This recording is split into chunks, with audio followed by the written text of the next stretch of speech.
Hello and welcome to Healing the Shaman's Way. I'm your host, Dr. Norman Wilson. I am a shaman, but I am not a Native American. As a healer, I am concerned about what's going on in our country today. It seems to me that we have some issues, and I would like to address some of those today. I will ask the question, is morality in the United States, in America, a sham? Think about that. Morals refer to a person's standard of behavior and conduct, or their belief systems concerning what are or are not acceptable behavior. The problem, I see, is that who decides what's acceptable and under what circumstances are these behaviors acceptable? The world's religions offer moral standards. National and local governments offer standards of behavior. But it seems to me these standards are being ignored, being disregarded. And if there are any, then I feel that just a lot of lip service is being given to them. Here in America, we brag about being a democracy, the land of the free and the brave. Yet we have rampant discrimination, and not just against black people, but against brown and yellow and white. These people become objects of disrespect. How does that word object sound to you? A little discomfort, maybe? I ask if the human equation has been removed from our culture. Gays and lesbians, and those who wish to not have a sexual denomination attached to them are beat up, ridiculed. I ask the question, have we human beings always been violent? Have we always been discriminating, disrespectful? Have we always been personal motivated?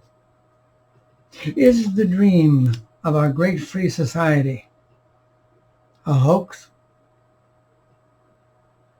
Is it a trick played by self-serving politicians? Are we now in a pandemic of discrimination, disrespect, and hate? Have we become so enamored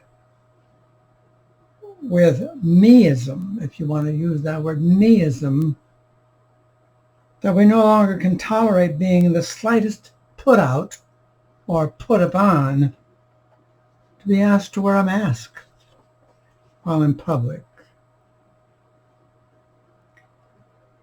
Isn't that me first and to hell with the rest of the world one of the problems we're facing today? I'm not sure of the legal ramifications of wearing or not wearing a mask. But when it comes to rights, is there not also a right not to be infected by others?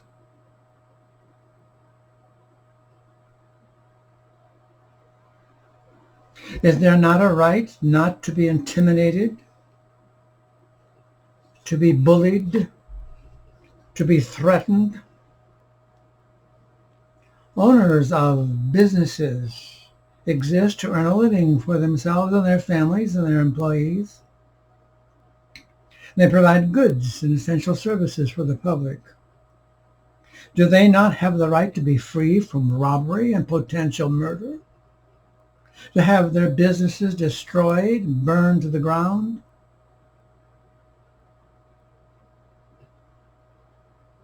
I would hope so. And at the same time, do they not have the right to be protected by the police? And what about the police? Have they become enforcers rather than protectors? If so, by whose orders are they the enforcers? The recent spate of brutality and brutal behavior by police officers against citizens of this country is unacceptable. The seeking out of persons of color to brutalize is unconscionable, just as it is to have someone go up and spit in the face of an officer of the law, to call them foul names, and to threaten them. They, like everyone else here, are our fellow citizens and deserve respect if they value it in others. At least, let us not forget Native Americans. They have experienced violence and hate and discrimination since the very beginning of this country back in the 1600s. In 2019, we're told that 5,500 Native American women are missing. How many of you have heard national alerts about a Native American that's missing or a Native American child? Not too many. Not too many. Where's the justice in that? Where's the moral behavior in that? Oh, I'm not so naive to believe that we all have to love one another, or that we should really like one another.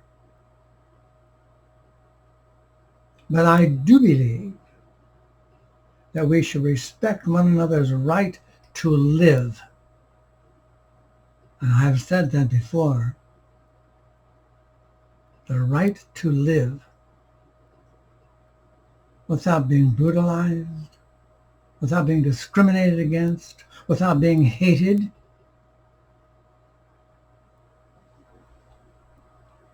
I don't think that's too much to ask of the great American life, the great American dream. Hopefully it is not. I would like to end with a quotation from George Washington Carver. He said, "Resolve to be tender with the young, compassionate with the aged, sympathetic with the striving, and tolerant of the weak and the wrong, because sometime in our life we will have been all of those." Thank you for listening. This has been Healing the Shaman's Way. Tune in next time, won't you? Thank you.